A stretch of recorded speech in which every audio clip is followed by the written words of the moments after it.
30 hari kita berpuasa. Aku di sini untuk teman cerita.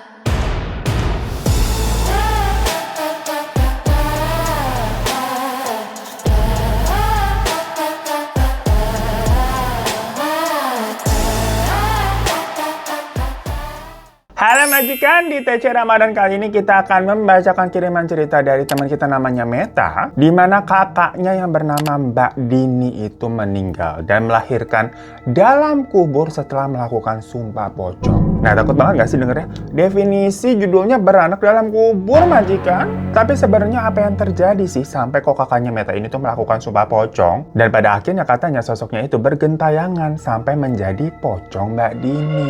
Jadi katanya semenjak kematian dari Mbak Dini, suasana rumah di keluarganya Meta ini bener-bener nggak pernah sama lagi. Dan membuat seluruh kampung juga ikut merinding. Orang-orang tuh mulai ngomongin hal-hal yang aneh tentang kematiannya Mbak Dini. Bukan cuma soal dia meninggal dalam keadaan hamil tua, tapi juga tentang kejadian yang terjadi setelah pemakamannya tersebut. Kampung tempat mereka tinggal ini sebenarnya kampung yang biasa aja, gengs. Banyak rumah saling berdempetan yang membuat orang-orang gampang tahu tuh urusan tetangga masing-masing. Alhasil, gosip di sana menyebar dengan cepat banget. Tapi gosip tentang keluarganya Meta ini tuh berbeda. Dimana katanya setelah meninggal Mbak Dini ini belum benar-benar pergi. Ya Meta sendiri sebenarnya orang yang cukup rasional ya. Dia bukan tipe-tipe orang yang gampang percaya dengan hal-hal seperti itu. Tapi setelah semua kejadian yang dialami sendiri nih, Meta juga akhirnya ya kayak mau nggak mau harus percaya. Ya waktu meninggal, kondisi Mbak Dini ini memang lagi hamil besar, hamil tua. Udah 9 bulan, gengs. Mbak Dini ini meninggal secara mendadak karena komplikasi yang nggak sempat ditangani dan dibawa ke rumah sakit. Semua kejadiannya tuh katanya berlangsung begitu cepat banget dan Meta ada di sana. Dalam satu hari tuh, keluarganya Meta mengira mereka telah kehilangan sosok anak sekaligus calon bayi ini yang belum sempat lahir awalnya. Pemakaman Mbak Dini itu dilakukan malam hari, gengs. Dan memang proses penguburannya itu jadi terkesan cepat-cepat ya, karena tuntutan warga yang pada waktu itu tuh takut kalau Mbak Dini membawa sial untuk kampung mereka. Kenapa begitu? Nanti kita ceritain ya. Tapi yang membuat semua orang pada merinding, waktu Mbak Dini udah diturunin tuh ke liang kubur, udah dipocongin, tiba-tiba kain kafannya tuh kayak rembes di bagian pinggul ke bawah, yang mana ternyata ketubannya pecah. Dan waktu dibuka lagi untuk dicek, bayi dalam perutnya brojol. Bayinya itu hidup walaupun dengan kondisi lemah. Orang-orang sampai nggak percaya ya dengan apa yang mereka lihat. Namun karena bayinya ini hidup, tentunya langsung dibawa ke puskesmas, takut kenapa-kenapa kan, pokoknya diselamatin dulu. Dan setelah diperiksa sama dokter jaga di sana, dokter sih sebenarnya juga kaget dengan hal ini. Tapi memang katanya ada kemungkinan secara medis yang bisa menjelaskan fenomena tersebut. Dimana hal ini tuh katanya memang bisa terjadi yang istilahnya adalah coffin birth atau postmortem fetal extraction, yang secara sederhana itu adalah kejadian ketika janin keluar dari tubuh ibu yang sudah meninggal. Dimana setelah kematian, tubuh manusia nih akan mengalami proses pembusukan kan. Nah, gas yang terbentuk di dalam perut itu tuh bisa menimbulkan tekanan yang cukup kuat sehingga mendorong janin keluar melalui ya jalur lahir. Kejadian seperti itu memang sangat langka, tapi dalam dunia medis pernah memang tercatat beberapa kasusnya ada. Jadi kalau dari POV-nya dokter ini merasa ini tuh bukan hal yang mistis gitu loh. Nah, singkat cerita akhirnya bayi atau anak yang Mbak Dini ini tuh dirawat sama Meta dan keluarganya ya, dan diberi nama Tony, seorang anak yang lahir di liang kubur. Dan gak lama dari situ, kejadian janggal pertama pun terjadi nih majikan. Malam itu tuh Meta katanya sedang menggendong Tony di ruang tengah. Dia habis ngasih susu formula karena kan gak ada ASI ya. Tapi Tony ini terus nangis gitu kayak gak tenang padahal udah dikasih minum cucu. Nah, di dekat pintu dapur katanya Meta ini melihat ada sosok pocong berdiri. Namun yang membuat si Meta ini gemeter adalah wajah pocong tersebut kakaknya, gengs, Mbak Dini, yang ekspresinya sama seperti saat Mbak Dini ini merenggang nyawa, karena kan waktu itu Meta ada di sana juga. Matanya melotot dan mulutnya terbuka lebar seperti orang kesakitan. Ya Meta kan menjerit, hampir aja gitu jatuhin si Tony yang lagi digendong gitu. Dia langsung tutup mata. Tapi begitu orang tuanya datang, pocong Mbak Dini udah nggak ada. Dan malam itu, baby Tony ini juga langsung demam tinggi. Badannya panas banget sampai 2 harian. Namun untungnya setelah itu, demamnya turun sih. Dan setelahnya nih ya, kejadian kedua terjadi. Kali ini tapi yang ngeliat bukan si Meta, gengs. Malam itu si Tony tidur di kamar orang tuanya Meta. Sekitar jam 2 malam nih, ibunya Meta terbangun karena merasa kasur di sebelahnya kok kayak ada yang neken. Awalnya dia kira suaminya digerak-gerak. Tapi saat dia membuka mata, dia melihat ada pocong Mbak Dini yang tidur miring tuh menghadap si Tony. Jadi urutannya tuh pocong Mbak Dini, Tony, sama ibunya Meta. Pocong Mbak Dini itu tuh pokoknya berbaring macam kayak seorang ibu yang lagi nemenin anaknya tidur, tapi pocong sosoknya. Ya ibunya Meta langsung menjerit keras kan karena kaget ketakutan. Namun seketika itu juga dia disadarkan oleh suaminya yang ada di sampingnya tersebut. Jadi maksudnya ini cocok. Pocong yang tadi dilihatnya tuh langsung berubah jadi suaminya dengan posisi yang sama di situ. Jadi kira suaminya kan itu istrinya berhalusinasi apa gimana, masa saya disangka pocong. Dan malam itu si Tony kembali demam tinggi. Setelah keluarga nih yang melihat penampakan sosok pocong Mbak Dini, beberapa tetangga pun ternyata mulai ikut melihat sesuatu juga. Salah satunya nih Pak Hendra, tetangga yang ada di depan rumahnya Meta persis. Malam-malam Pak Hendra lagi ngerokok di depan teras biasa bapak-bapak. Yang otomatis kan pemandangannya ya rumahnya Meta tuh di depannya. Dari terasnya dia melihat kayak ada sesuatu yang bergerak di dalam kamarnya Meta. Jadi dari posisinya dia kelihatan kan tuh jendela kamarnya si Meta. Awalnya dia pikir, ya itu Meta. Tapi kok dari siluetnya agak ada yang aneh ya. Yang pas diperhatiin lagi, bentukannya kok kayak pocong. Langsung masuk ke rumah lah si Pak Hendra takut. Besok paginya dia cerita dan langsung menyebar ke seluruh kampung. Kalau arwahnya Mbak Dini ini jangan-jangan masih gentayangan menjadi pocong. Makanya warga akhirnya menyebutnya pocong Mbak Dini begitu majikan. Dimana rumor yang menyebar itu tuh percaya kalau Mbak Dini ini tuh semacam ingin membawa Tony ikut bersamanya. Karena seharusnya memang Tony ini kan ikut terkubur ya waktu udah di liang lahat tuh. Tapi tahu-tahu brojol. Ya rumor itu tuh beredar atas dasar karena setiap kali sosok pocong Mbak Dini ini muncul, Tony kan pasti langsung demam tinggi. Macam kayak sakit jadinya. Lah bayi masih merah begitu kalau demamnya tinggi kan bikin was-was ya. Pokoknya si Meta ini mulai ketakutan tiap malam gengs. Gak tenang dia. Sampai-sampai dia ini maunya Tony untuk tidur di kamar orang tuanya aja deh. Karena takut kalau dia tidur sama Tony di kamarnya, ntar pocong Mbak Dini datang ke kamarnya lagi. Ya Meta mah sayang sih sama Tony, sayang iya. Tapi nggak bohong juga kalau dia takut lah perihal melihat sosok pocong. Salah satu kejadian yang bikin dia hampir pingsan itu terjadi 2 minggu setelah penampakan pertama tadi. Malam itu orang tuanya si Meta ini sedang pergi sebentar ke rumah saudara untuk membahas perihal sosok Mbak Dini ini.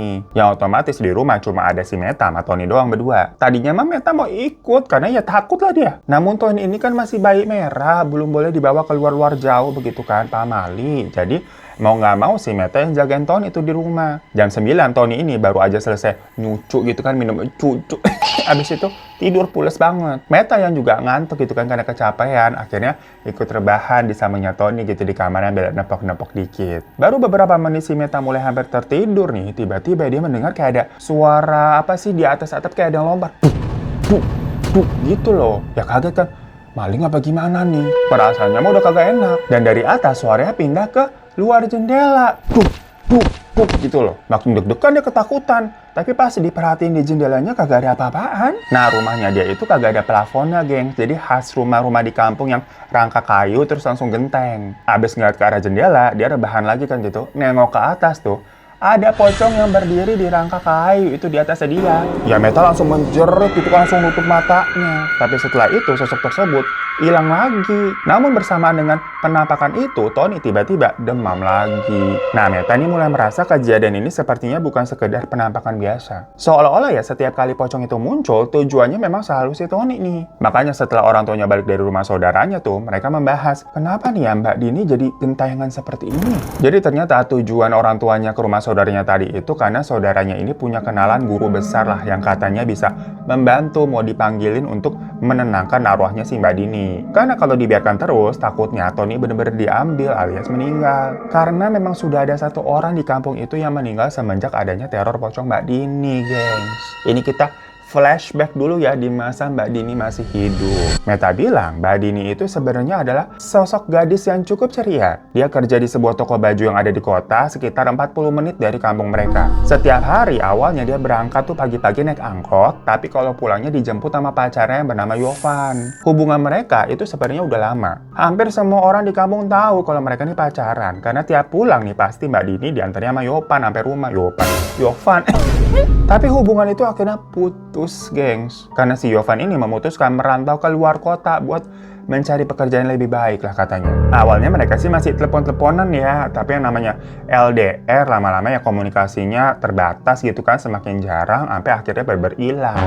Kayaknya Mas Yovan udah ketunjuk sama wanita lain di sana. Sejak saat itu ya si Mbak Dini ini suka galau, macam orang putus cinta gimana sih? Sampai suatu malam di bulan puasa, jadi bulan Ramadan ya, ada masalah di toko bajunya gitulah yang katanya barang-barang tuh pada hilang yang membuat laporan keuangannya nggak sesuai. Ya mungkin namanya bulan Ramadan menjelang Lebaran kan rame tuh toko ya. Mantaunya susah kalau ada nyelipin baju ngambil segala macam nggak ketahuan. Pokoknya hari itu seluruh pegawai jadi lembur tuh karena harus ngitungin ulang tuh stok satu-satu buat nyocokin ke data-data sampai bener-bener malam deh. Biasa pokoknya tokonya itu tutup sekitar jam 6 tuh di sana. Nah ini mereka jadi lembur sampai sekitar jam 10 malam. Udah tuh habis itu pulang. Nah angkot ke rumahnya Mbak Dini ini itu harus kayak naik 2 kali. Jadi istilahnya nyambung angkot. Pas dari toko masih ada tuh angkotnya. Habis itu kan Mbak Dini turun untuk nyambung lagi ke angkot selanjutnya kan. Tapi karena udah malam, angkot yang kedua ini tuh kayaknya udah nggak ada. Soalnya Mbak Dini udah nunggu lama gitu kan, tapi nggak nongol-nongol tuh hilalnya kayak kita nungguin teman cerita. Tapi belakangan Babu udah sering upload tahu majikannya. Udah rajin nih Babunya rajin. Tapi kalian curiga nggak sih kalau kita jadi rajin upload? Ya pokoknya waktu itu Mbak Dini udah mau nelpon ayahnya tuh buat minta jemput. Tapi segimana mau pulang jalan kaki kan nggak mungkin. Tiba-tiba ada warga desa ya tetangganya Mbak Dini. Namanya Wawan. Lewat naik motor gitu kan. Nah Wawan kan kenal nama Mbak Dini. Dilihat kenapa Mbak Dini sendirian malam-malam tuh berdiri. Ya ditawarin tumpangan lah karena kan Wawan mau pulang juga. Wawan sendiri ini terkenal orang baik. Dia tuh rajin ikut kegiatan masjid karena memang keluarganya juga dikenal sangat religius di lingkungan kampung. Kagak ada cerita aneh deh dari si Wawan ini. Makanya pas ketemu sama si Wawan dan nawarin tebengan, lah Mbak Dini mah happy, nggak ada perasaan takut atau gimana-gimana gitu loh. Ya udah mereka pulang. Sepanjang perjalanan mereka ngobrol santai tuh tentang pekerjaan, tentang kehidupan di kampung. Sampai akhirnya mereka melewati area kuburan desa. Kuburan itu memang terkenal cukup sepi, apalagi kalau malam ya, dan letaknya agak masuk dari jalan utama. Penerangannya juga redup, minim lah pokoknya hampir nggak ada lampu. Cuma kalau lewat situ emang lebih cepet motong jalan. Nah tapi walaupun begitu ya kagak ada cerita aneh-aneh kok atau yang horor-horor tentang kuburan itu enggak. Emang biasa orang kalau motong jalan mah lewat situ aman-aman aja. Paling yang lebih ditakutkan tuh begal karena saking gelapnya dan saking sepinya gitu loh. Bukan kuburan yang angker setan enggak cenah. Tapi tiba-tiba pas lagi lewat nih, motornya si Wawan mati mogok. Lalalala, kenapa nih? Otomatis kan mereka ya berhenti lah, turun dari motor. Terus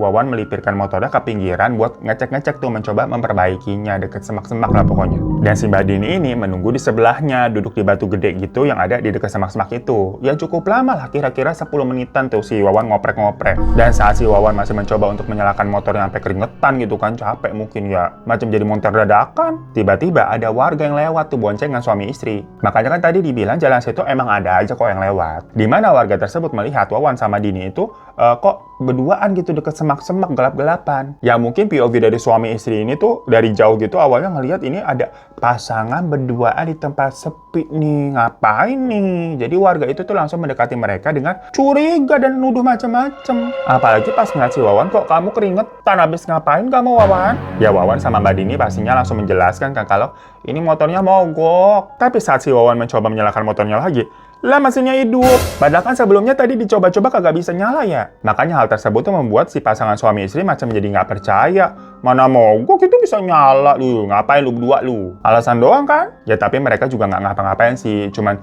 nyuruh udah kamu cepet-cepet pulang aja gitu. Jangan berbuat maksiat di kampung ini, nanti bos sial. Intinya ditegur begitu. Wawan sama Mbak Dini yang nggak mau memperpanjang masalah, diem aja udah, nggak mengcounter, nggak bales gitu loh. Mereka langsung pergi dan pulang. Tapi ternyata kejadian singkat itu tuh menjadi awal dari semua masalah, gengs. Karena keesokan harinya cerita tersebut tahu-tahu udah nyebar ke seluruh kampung. Itu si Wawan sama Dini kemarin berduaan tuh di kuburan begitu.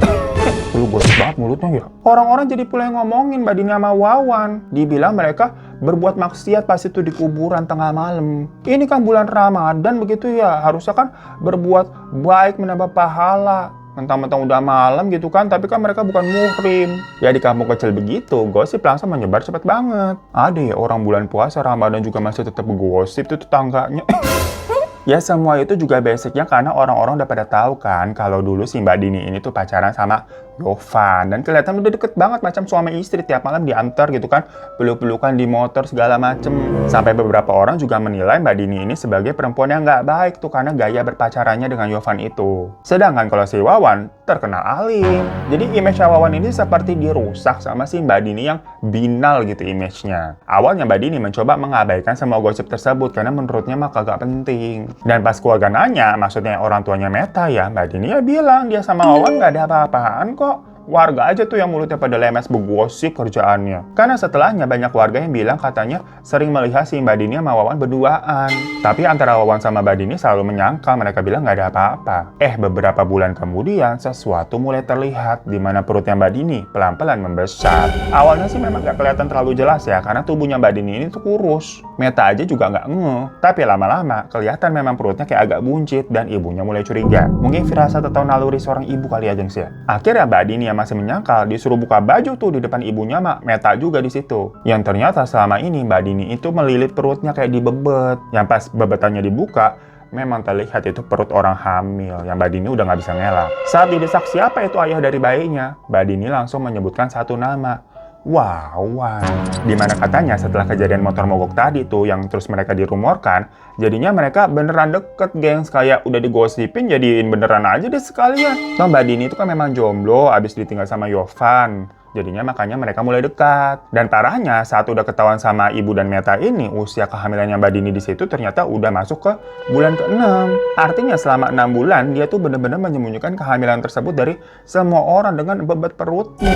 Ya keluarga Mbak Dini tentunya kaget, bercampur kecewa ya, pokoknya nano-nano lah. Mereka langsung mendatangi rumahnya Wawan untuk meminta pertanggungjawaban. Tapi di luar perkiraan BMKG majikan, si Wawan justru membantah semuanya. Dia bersikeras bilang kalau dia nggak pernah melakukan apapun dengan Mbak Dini. Loh, kok tahu-tahu aku dituduh ngehamilin dia. Dari awal rumor di kuburan berduaan itu kan mereka hanya berhenti sebentar karena motor mogok. Abis itu nggak pernah terjadi sesuatu juga setelahnya. Nah jadi ternyata masing-masing ini punya versi ceritanya, gengs. Kejadian itu tuh membuat warga kampung terpecah menjadi dua kubu. Sebagian percaya sama ceritanya Mbak Dini, tapi sebagian lagi kayak membela Wawan. Karena keluarga ini menilai Wawan agamis banget. Ayahnya adalah salah satu pengurus masjid di desa. Kayaknya nggak mungkin deh orang seperti Wawan nih melakukan hal begitu. Kecuali memang dibinalin gitu ya sama si Mbak Dini. Namun Mbak Dini kan tetap bersikeras dengan ceritanya. Kalau menurut versinya si Mbak Dini, setelah kejadian motor mogok itu tuh, dia sempat menemui Wawan untuk minta maaf. Karena kan gosip tentang mereka menyebar perkara Wawan nganterin dia kan. Dari situ mereka jadi mulai sering curhat-curhatan. Yang mana Wawan kadang menjemput Mbak Dini tuh pulang kerja seperti Yovan dulu. Si Mbak Dini juga mengaku ya bahwa dia kesepian setelah tinggal sama Yovan, dimana hubungan itu akhirnya berubah menjadi lebih dekat dan hilaf.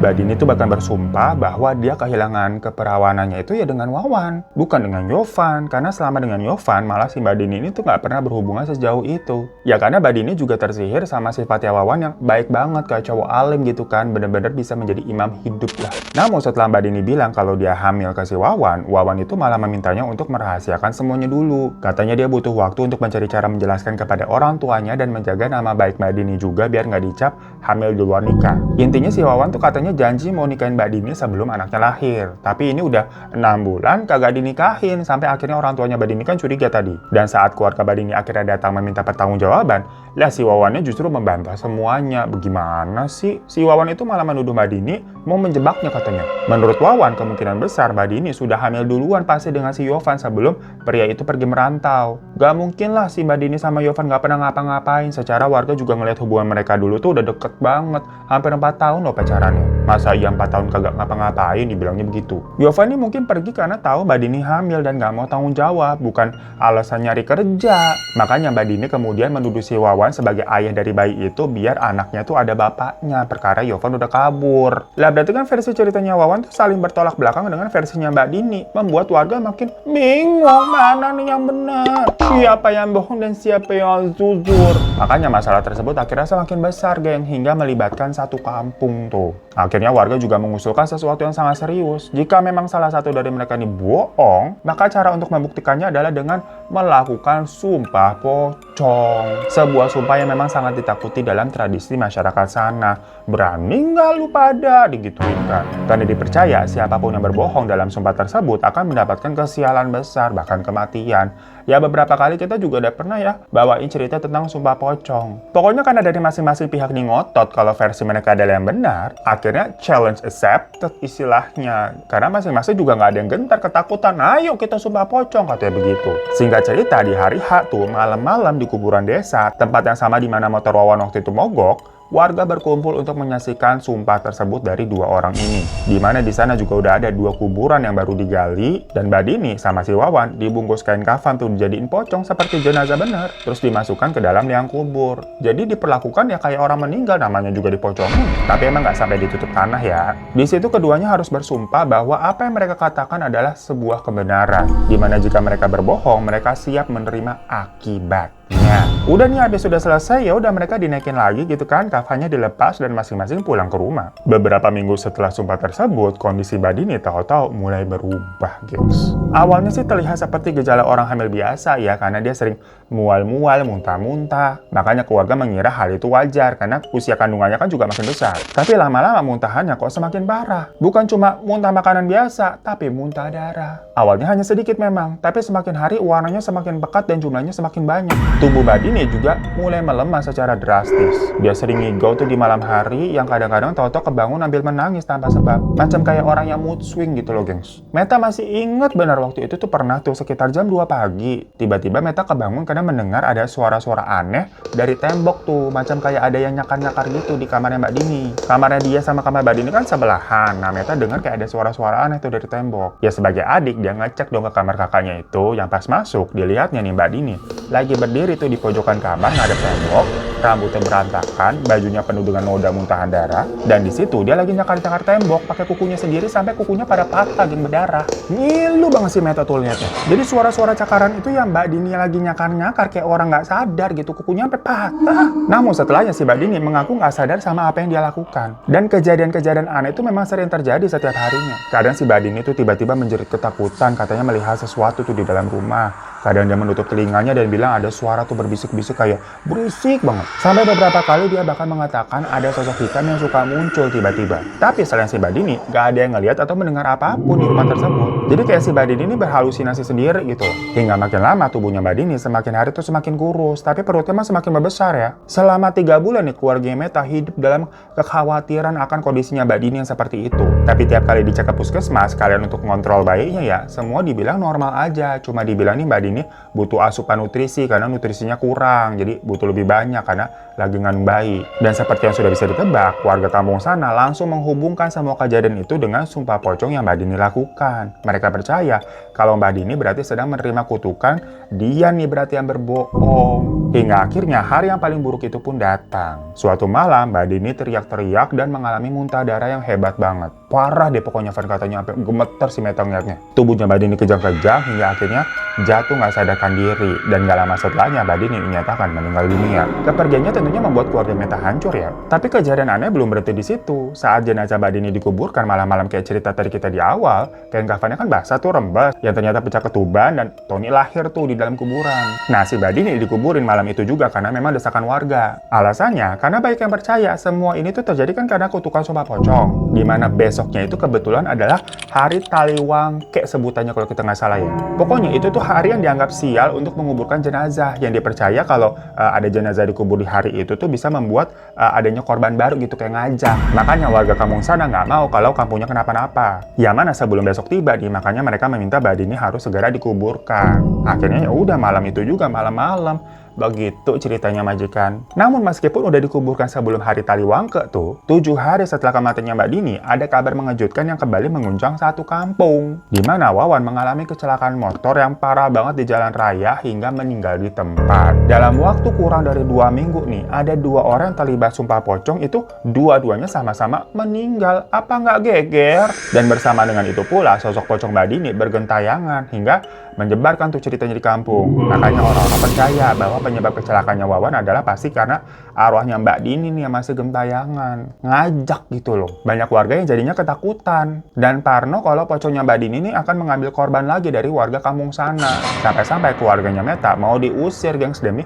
keamanan kampung. Makanya orang tuanya Meta akhirnya pergi ke rumah saudaranya tuh kan buat minta bantuan menyelesaikan permasalahan ini. Soalnya saudaranya itu tuh punya guru besar tadi kita ceritain di awal. Jadi ini ceritanya muter gitu ya. Akhirnya dibantuin tuh sama saudaranya, di mana guru besar yang dimaksud tadi datang tuh ke desa. Ini namanya kita panggil aja Pak Rahman ya. Saat datang, Pak Rahman ini justru memberikan nasihat yang nggak disangka-sangka sama warga. Semua orang dimarahin, karena si Pak Rahman ini bilang kalau sumpah pocong itu sebenarnya bukan dari ajaran resmi Islam. Menurutnya itu hanyalah tradisi budaya yang berkembang di masyarakat. Bahkan bisa mengarah pada hal yang memang tidak dianjurkan dalam agama, yang dia sebut bidah. Banyak orang selama ini menganggap sumpah pocong itu sebagai cara mencari kebenaran. Padahal itu justru bisa menimbulkan ketakutan dan fitnah yang lebih besar. Pokoknya setelah berbicara dengan keluarga Meta dan beberapa warga nih, Pak Rahman akhirnya menyimpulkan sesuatu yang mengejutkan. Menurutnya, kondisinya Mbak Dini sebelum meninggal itu tidak terdengar seperti akibat sumpah pocong, melainkan seperti seseorang yang sedang terkena santet. Dan setelah ditelusuri lebih jauh, akhirnya muncul fakta yang membagongkan. Karena yang terjadi sebenarnya adalah Wawan ini ternyata sudah memiliki kekasih lain yang rencananya mereka mau menikah. Hubungannya dengan Mbak Dini itu tuh memang kekhilafan yang terjadi karena kedekatan mereka masing-masing ya setelah gosip itu menyebar. Tapi ketika Mbak Dini hamil dan mulai menuntut tanggung jawab, Wawan panik. Jika keluarganya tahu tentang hal ini, rencana pernikahan dengan kekasihnya tadi itu pasti hancur dong. Tapi kan gimana pun juga akhirnya gosipnya jadi besar. Nah, keluarga dari pacarnya tersebut nuntut nih untuk kebenarannya gimana. Kalau kamu bohong, ya nggak boleh nikah sama anak kami. Makanya akhirnya Wawan memilih jalan sesat untuk melindungi namanya dalam sumpah pocong tersebut, di mana dia menyantet Mbak Dini. Tujuannya agar Mbak Dini terlihat seperti yang berbohong setelah sumpah itu. Dengan begitu, orang akan berpikir bahwa Wawan tidak bersalah. Dan keluarganya si pacar tenang, nikah dia jadi tuh. Image dia sebagai cowok alim dari keluarga yang religius tetap terjaga. Tapi sebenarnya mah kedok doang dia cowok alim, aslinya mah pro player bro. Jadi Mbak Dini ini sebenarnya nggak berbohong ya gengs, ternyata dia juga bukan kena kutukan sumpah pocong. Lah yang berbohong adalah Wawan. Tapi kematian Wawan sendiri itu juga bukan karena sumpah pocong. Kemungkinannya hanyalah ya kecelakaan aja, di mana semua itu takdir yang terjadi secara kebetulan. Sementara penampakan pocong Mbak Dini yang terlihat itu bukanlah juga arwah jahat yang ingin mencelakai atau mengambil nyawa seseorang ngajak-ngajak. Karena menurut Pak Rahman, arwah Mbak Dini ini tuh hanya belum tenang. Namanya kan sudah terlanjur dihujat sama warga sebagai perempuan pembohong. Anaknya juga tumbuh tanpa diketahui siapa ayahnya. Padahal sih jika diperhatikan dengan jelas nih, wajah Tony katanya mirip banget Van sama Wawan, kata Meta. Makanya setelah mengetahui semua ini nih, Pak Rahman melakukan doa khusus tuh di rumah dan di makamnya Mbak Dini. Tujuannya agar arwah Mbak Dini ini bisa tenang dan kembali ke alamnya. Ya karena sekarang semuanya sudah terungkap ya. Dan sejak saat itu memang penampakan pocong Mbak Dini perlahan mulai berhenti. Nggak ada lagi tuh sosok putih yang terlihat di jendela, nggak ada suara loncotan di atap. Dan yang paling penting, Tony juga nggak pernah mengalami demam aneh lagi tuh seperti sebelumnya. Ya efek demamnya Tony itu mungkin karena ya energinya Mbak Dini yang udah beda dunia kali ya. Namanya anak kecil kan sensitif. Masih bayi merah sih Tony. Dan hingga sekarang Tony ya sudah tumbuh sebagai anak yang sehat gengs. Dia dirawat ya sama Meta dan kedua orang tuanya dengan penuh kasih sayang. Walaupun sampai sekarang ya masih banyak tuh orang di kampung yang mengingat kisah dari Mbak Dini tentang sumpah pocong, tentang fitnah, dan tentang seorang ibu yang bahkan setelah meninggal masih ingin menjaga anaknya. So itu majikan pembuka TC Ramadan kali ini ya, yang ternyata semua orang di prank sama si Wawan tuh yang image-nya mah cowok alim. Tuh kadang mah orang image-nya aja baik begitu, tapi diem-diem mah aslinya meganas, bobrok. Ya terima kasih Meta ya untuk ceritanya ya, dan semoga Tony bisa tumbuh menjadi anak yang membanggakan begitu, jangan kayak bapaknya no. Maaf ya lancang kita, abis itu ikutan kesel. Majikan juga selamat berpuasa ya. Niatan Babu nih mau full TC gitu sampai lebaran buat nemenin puasa kalian. Bentar lagi kan juga pada libur kan. Biasanya tuh menjelang lebaran udah pada libur tuh. Daripada bengong-bengong gitu kan nggak tahu mau ngapain. Ntar yang ada mokel lu. Makanya Babu temenin aja ya biar nggak kerasa tahu-tahu mah beduk gitu. Ya tapi beduk maghrib maksudnya bukan zuhur. Entar lu denger beduk zuhur malah buka duluan. Pikir anak SD lu, iya puasa setengah hari ya. Sadar diri udah tua. Jangan banyakin dosa mau kasih Wawan. Lancang lagi mulai kita maafin ya majikannya. Doain makanya lancar-lancar. Karena kan manusia punya niat tapi Tuhan juga yang menentukan. Kalau nanti Tuhan bilang udah Van bulan Ramadan ini kamu akan menang undial 5 miliar. Jadi nggak usah ngoyok bikin video. Leha-leha aja gitu. Ya udah mah Babu bisa apa begitu. Mendingan santai-santai kan apa beduk mager gitu ambil kipas-kipas 5 miliar ya. Yang ada mah kalau begitu ntar didoainya kagak jadi dapat 5 miliar yang majikan. Tahu banget mah kita. Nggak pernah banget gitu bisa ya melihat Babunya bahagia. Ya udah daripada ngayal mulu capek aus nih kita. Bentar lagi jam 12, bentar lagi beduk. Buka kali ya kita jam 12 ya. Nah, sampai ketemu lagi ya di video-video selanjutnya. Assalamualaikum warahmatullahi wabarakatuh.